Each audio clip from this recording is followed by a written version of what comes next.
நண்பா சார், தமிழரசு இருக்காரா? இன்னும் வரல சார். இப்பதான் ஃபோன் பண்ணி வர லேட் ஆகும்னாரு. நான் பேங்க் மேனேஜரை பார்க்கணுமே. ஆமா, நீங்க யார் சார்? என் பேர் வீரராகவன். இதை மேனேஜர்கிட்ட கொடுங்க. சார், லோன் விஷயமா இருந்தா நீங்க தமிழரசு சார் தான் பார்க்கணும். நான் வேற விஷயமா வந்திருக்கேன். இதை மேனேஜர்கிட்ட கொடுத்து நான் பார்க்கணும்னு சொல்லுங்க. சரிங்க சார். எல்லாத்தையும் ரெடி பண்ணோன்னு என்கிட்ட கொண்டு வந்து காட்டுங்க. இவர் உங்களை பார்க்கணும்னு சொல்றாரு. வரேன் சார். அவரை உள்ள அனுப்பு. சரிங்க சார். சார் உங்களை உள்ள வர சொன்னாரு. போங்க. Good morning sir. Good morning. உட்காருங்க சார். என் பேர் வீரராகவன். கிரானைட் பிசினஸ் பண்ணிக்கிட்டு இருக்கேன். உங்க கார்டை பார்த்தேன், சொல்லுங்க. நான் பேங்க் விஷயமா வரல, பர்சனலா ஒரு கிளாரிஃபிகேஷனுக்காக வந்திருக்கேன். உங்க பேங்க்ல ஒர்க் பண்ற தமிழரசு? ஆமா. தமிழரசுக்கு என்ன? அவரை பத்தி ஏன் விசாரிக்கிறீங்க? தமிழரசுக்கும் என் ஃப்ரெண்டோட பொண்ணுக்கும் மேரேஜ் ப்ரப்போசல் நடந்துகிட்டு இருக்கு. என் ஃப்ரெண்டுக்கு ஒரே பொண்ணு தான். அந்த பொண்ணு மேல அவன் உயிரையே வச்சிருக்கான். அப்படிப்பட்ட பொண்ணை கல்யாணம் பண்ணிக்கிறவன் நல்ல பையனா இருக்கணுமேனு ரொம்ப பயப்படுறான். நியாயமான பயம் தானே. இந்த காலத்துல எந்த பசங்களை நம்ப முடியுது? நல்லவனா மாட்டினா நம்ம அதிர்ஷ்டம், இல்லைன்னா காலம் பூரா கஷ்டப்பட வேண்டியதுதான். ஆமா, உங்க ஃப்ரெண்டோட பொண்ணை கல்யாணம் பண்ணிக்க தமிழரசு சம்மதிச்சிட்டானா? ரெண்டு குடும்பத்துக்கும் பிடிச்சிருக்கு. அவங்க கல்யாணம் முடிவு பண்ணக்கூடிய சூழ்நிலையில இருக்கிறதுனால தான் என் ஃப்ரெண்டு சார்பா அந்த பையனை பத்தி விசாரிக்கிறதுக்கு வந்திருக்கேன். உங்க ஃப்ரெண்டு என்ன பண்றாரு? அவனும் கிரானைட் பிசினஸ் தான் பண்ணிட்டு இருக்கான். தமிழரசு ரொம்ப நல்ல பையன் சார். யாருக்காவது ஒரு கஷ்டம்னா ஓடி போய் முதல்ல நிற்பான். நீங்க எப்படி உங்க ஃப்ரெண்டுக்காக விசாரிக்க வந்திருக்கீங்களோ அதே மாதிரி அவன் ஃப்ரெண்டுக்காக நிறைய செஞ்சிருக்கான் சார். எல்லார்கிட்டையும் உண்மையா பழகுவான். ஒரு வார்த்தை பேச வேண்டிய இடத்துல 9 வார்த்தை பேசுவான். அது ஒண்ணுதான் அவன்கிட்ட இருக்கிற குறை. மற்றபடி வெகுளித்தனமான ஆளு சார். இந்த காலத்துல அப்படி ஒரு பையனை பாக்குறது ரொம்ப கஷ்டம் சார். தமிழரசு மட்டும் மாப்பிள்ளையா கிடைச்சா உங்க ஃப்ரெண்டு உண்மையிலே கொடுத்து வச்சவர் சார். ரொம்ப நன்றி சார். எப்படியும் கல்யாணத்துல பார்க்க தானே போறோம். வரேன் சார். Okay sir. நான் வேற பிரான்ச்சுக்கு டிரான்ஸ்ஃபர் ஆயிட்டேன். எங்க இருந்தாலும் நான் கல்யாணத்துக்கு வந்துதான் ஆகணும். நான் இல்லாம தமிழரசு தாலி கட்ட மாட்டான். Okay sir. Thank you very much. Welcome sir.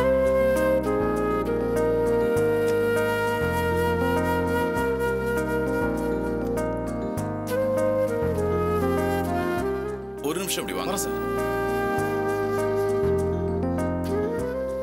சொல்லுங்க சார். தமிழரசு எப்போ வருவாரு? சார், 9 மணிக்கெல்லாம் கரெக்டா வந்துருவாரு சார். இன்னைக்கு தான் பர்மிஷன் கேட்டு போயிருக்காரு. எனக்கு அவரால் ஒரு வேலை ஆகணும். அவர் ஆள் எப்படி? ஏதாவது சம்திங் கொடுத்தா வேலையை முடிச்சு கொடுப்பாரா? சார், இந்த வார்த்தையை அவரை பார்த்து கேட்டுற போறீங்க. பேங்க் உள்ளே விட மாட்டார் சார். தமிழரசு சார் கை சுத்தம் சார். அப்படியே? ஆமா சார். பரவாயில்லையே. அப்படி இருந்தாதான்ப்பா நல்லது.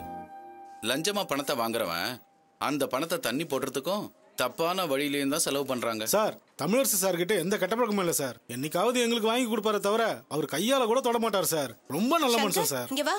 இதோ வரேன் மேடம். வரேன் சார்.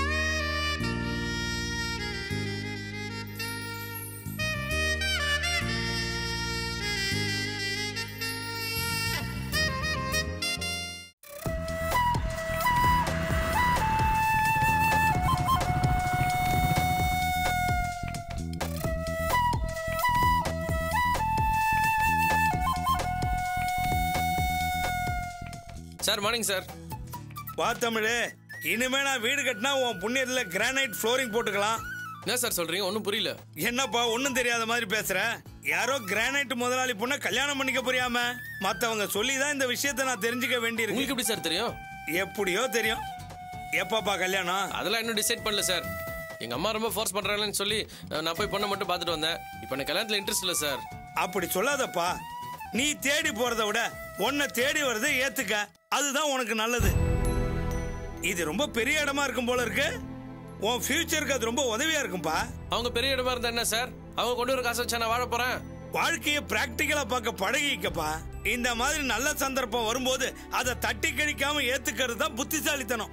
இப்ப இதை விட்டுட்டேன்னு வை, 2-3 வருஷம் கழிச்சு ஆஹா இப்படி எல்லாம் வாய்ப்பு வந்தப்போ நம்ம தட்டி கழிச்சிட்டோமேனு உனக்கு தோணும். அதுதான் வாழ்க்கை. அதனால உங்க அம்மா விருப்பப்படி இந்த இடம் நல்லபடியா அமைஞ்சா உடனே கல்யாணம் பண்ணிக்கிற வழியை பாரு. அதெல்லாம் விடுங்க சார். இந்த விஷயம் உங்களுக்கு எப்படி தெரியும்? முதல்ல சொல்லுங்க. அதை கேட்காம விட மாட்டிய? அந்த பொண்ணோட அப்பா ஃப்ரெண்டு ஒருத்தர் இப்ப வந்துட்டு போனாரு. கொஞ்ச நேரத்துக்கு முன்னாடி வந்தா நீயே அவரை பார்த்துருக்கலாம். பொண்ணோட அப்பா ஃப்ரெண்டா? அவர் எது சார் இங்க வரணும்? உன்னை பத்தி விசாரிச்சுட்டு போனாரு. நீ ஆள் எப்படி, உன் கேரக்டர் என்னன்னு எல்லாத்தையும். என்ன பத்தி விசாரிச்சானா? என்ன பத்தி விசாரிக்கிறது அவன் யார் சார்? அவன் என்ன சந்தேகப்படுறானா? நான் என்ன குடிக்காரனா இல்ல வேற ஏதாவது செட்டப் வச்சிருக்கேனா நான் செக் பண்ணிட்டு போறானா? இப்படி சந்தேகப்படுற எதுக்கு சார் அவங்க பொண்ணு என்ன கட்டி கொடுக்கணும்? சரி சரி, இதெல்லாம் சகிச்சுதானப்பா, இதுக்கா என் கோவப்படுற? சார் முதல்ல 4 பேர் சொல்லுங்க சார். அவர் பேரு வீரராகவன். வீரராகவனா? சார் அதான் சார் பொண்ணோட அப்பா. அவன் ஏதோ ஒரு ஃப்ரெண்டு பேர் வந்து விசாரிச்சு போயிருக்கானா? அவன் ஃப்ராட் வேலை பண்ணிட்டு ஏன் கேரக்டர் சந்தேகப்படுறானா? முதல்ல அந்த கார்டை கொடுங்க சார். இதான் சார் பொண்ணோட அப்பா. சரியான லூசா இருப்பான் போல இருக்குது. அவனோட விசிட்டிங் கடையை கொடுத்துட்டு பொண்ணோட அப்பாவோட ஃப்ரெண்ட் வந்துட்டு போய்க்கிறேன்னு போய் சொல்லிக்கிறான். ஒரு பொய்ய கூட இருந்தாலும் சரியா சொல்ல முடியல. இதெல்லாம் நமக்கு வேலைக்கு ஆகுது சார். முதல்ல ஒரு போனை போட்டு அவனுக்கு 4 காட்டு காட்டுற சரியா பாருங்க. இரு, என்ன பண்ற? பின்ன என்ன சார், என்ன சந்தேகப்படுறதுக்கு வந்தாலும் யார் சார்? இந்த இடத்த தேடி கண்டுபிடிச்சு கொண்டு வந்தது எங்க அம்மா தான். முதல்ல அவங்கள போய் கவனிக்கிறேன். செல்லு கொடுங்க. கொடுங்க சார். அட நான்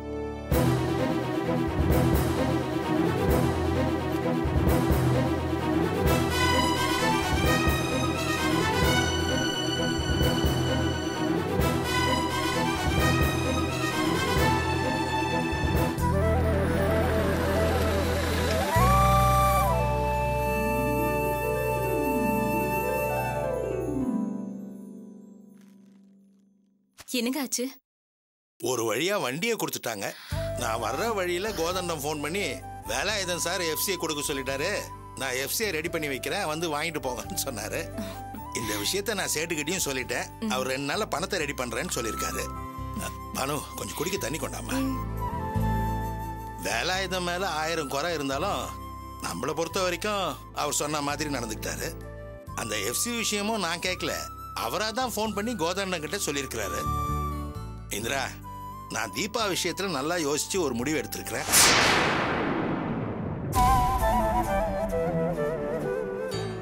தீபாவை வெளியூருக்கு அனுப்பி படிக்க வைக்கலான்னு இருக்கேன்.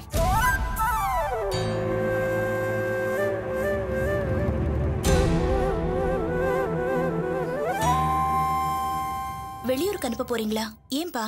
நீ கொஞ்ச நாள் வெளியூர்ல இருக்கிறது தான் நல்லது தீபா. அதுதான் நல்லதுன்னு நானும் நினைக்கிறேன். எதுக்குப்பா இப்போ திடீர்னு இந்த மாதிரி முடிவெடுத்திருக்கீங்க?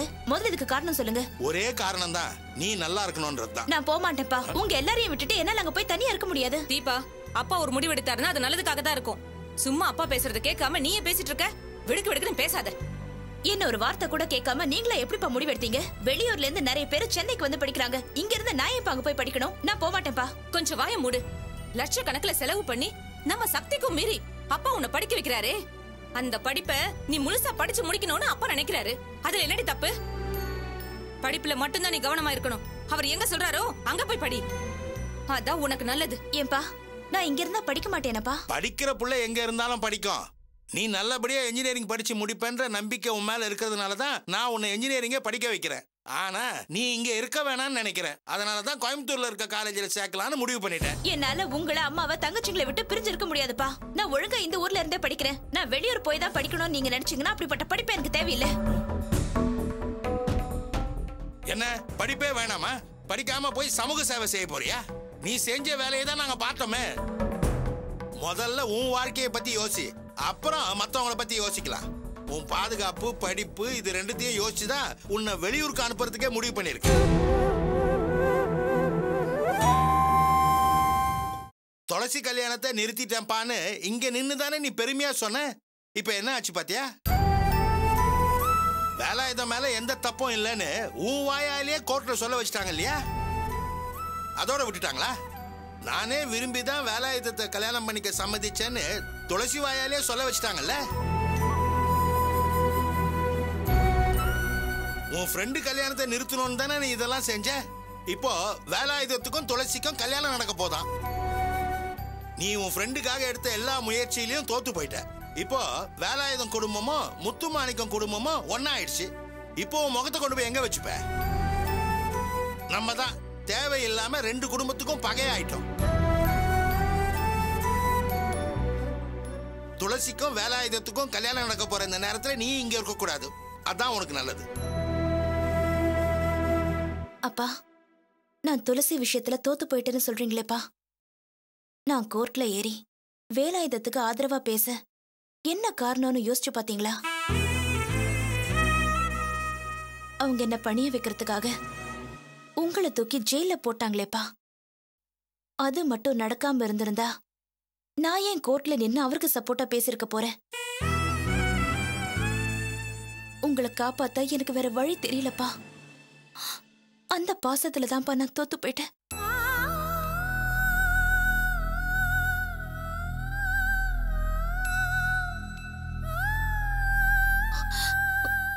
வேலாயுதத்துக்கு பயந்துதான் என்ன வெளியூருக்கு அனுப்பணும்னு நினைக்கிறீங்களாப்பா? அதான் எல்லா பிரச்சனையும் முடிஞ்சு போச்சே. அப்படி நினைக்காத. நீயா போய் வேலாயுதத்துக்கு ஆதரவா கோர்ட்ல பேசுறதுனால அவங்களுக்கு உன் மேல இருக்கிற கோவம் முழுசா போயிடுச்சுன்னு சொல்ல முடியாது. வேலாயுதம் மாதிரி ஆட்கள் அவங்க பட்ட அவமானத்தை எப்பவுமே மறக்க மாட்டாங்க. மனசுல எப்பவுமே கர்வம் வச்சுட்டே இருப்பாங்க. அதனாலதான் சொல்றேன், நீ இந்த ஊர்ல படிச்சா உன்னால நிம்மதியா படிக்க முடியாது. நீ காலேஜுக்கு போயிட்டு வர்ற வரைக்கும் எங்களாலேயே நிம்மதியா இருக்க முடியாது. ஏதாவது பிரச்சனை வந்துகிட்டு தான் இருக்கும். இதெல்லாம் மனசுல வச்சுக்கிட்டு தான் நான் உன்னை கோயம்புத்தூர்ல இருக்கிற காலேஜ்ல படிக்க சொல்றேன். அந்த காலேஜ் பின்னாலே ஹாஸ்டல் இருக்கான். அங்கேயே நிம்மதியா தங்கி 4 வருஷம் படிப்பை முடிச்சிட்டு திரும்பி இங்க வா. அதுக்குள்ள இங்க பிரச்சனை எல்லாம் ஓஞ்சிருக்கும். நீங்க சொல்றது எல்லாம் சரிதான்ப்பா. இத்தனை வருஷமா உங்க கூடவே இருந்துட்டு இப்ப என்னால தனியெல்லாம் போய் இருக்க முடியாது. தனியா நீ ஏன் அங்க இருக்க போற? உன்ன மாதிரி எத்தனையோ பொண்ணுங்க வந்து உன் கூட தங்கி இருக்க போறாங்க. அவங்களும் அப்பா அம்மா வீடெல்லாம் விட்டு தான் வந்திருப்பாங்க. நான் இங்கே படிக்கிறேன். நான் படிக்க போற அந்த 4 வருஷமும் வேற எதுலயும் கான்சென்ட்ரேட் பண்ணாம ஒழுங்கா படிக்கிற வேலையை மட்டும் பாக்குறேன். ஆனா இந்த ஊரை விட்டு மட்டும் போக மாட்டேன். சும்மா வாய் முடி. இவ்வளவு தூரம் அப்பா எடுத்து சொல்லிக்கிட்டு இருக்காரு, நீ என்ன அவர் எதிர்த்து பேசிக்கிட்டே இருக்க? உன்னை படிக்க வைக்கிறதுக்காக உங்க அப்பா எவ்வளவு கஷ்டப்பட்டிருக்காரு தெரியுமா? எங்கெல்லாம் கையெழுந்து நின்னாருன்னு தெரியுமா? அவ்வளவு வேலாயுதத்தோட அக்கா. இந்திரா சுமாரு, நீங்க கொஞ்சம் சும்மா இருங்க. ஒவ்வொரு புள்ளையும் கரையேத்துறதுக்காக பெத்தவங்க படுற கஷ்டம் இவளுக்கும் தெரியட்டும். இந்த காலத்து பிள்ளைங்களை படிக்க வைக்கிறதுக்காக பெத்தவங்க எவ்வளவு கஷ்டப்படுறாங்கன்னு தெரியுமா உனக்கு? அன்னைக்கு நீங்க பட்ட அவமானம் அவளுக்கும் தெரியட்டும்.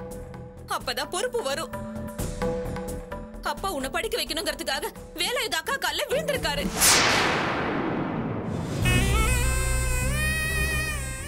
அது தெரியுமா உனக்கு?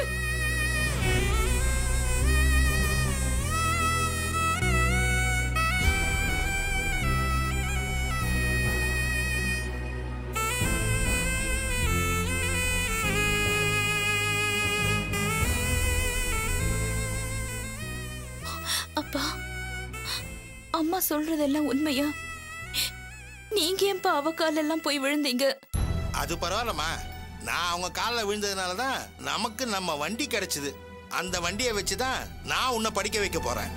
தான் பிள்ளைங்கள முன்னுக்கு கொண்டாடணும்னு நினைக்கிறவன் கௌரவம்லாம் பார்க்க முடியாதுமா. நாளைக்கு நீ படிச்சு பெரிய ஆளா வந்துட்டீன்னா நான் பட்ட இந்த அவமானம்லாம் தன்னால மறைஞ்சிரும்மா. நீ எதையும் மனசுல வச்சுக்காத. அப்பா உன் நல்லதுக்கு தான் எதையும் செய்வேன்ற நம்பிக்கை உனக்கு இருந்ததுன்னா நான் சொல்ற மாதிரி செய்.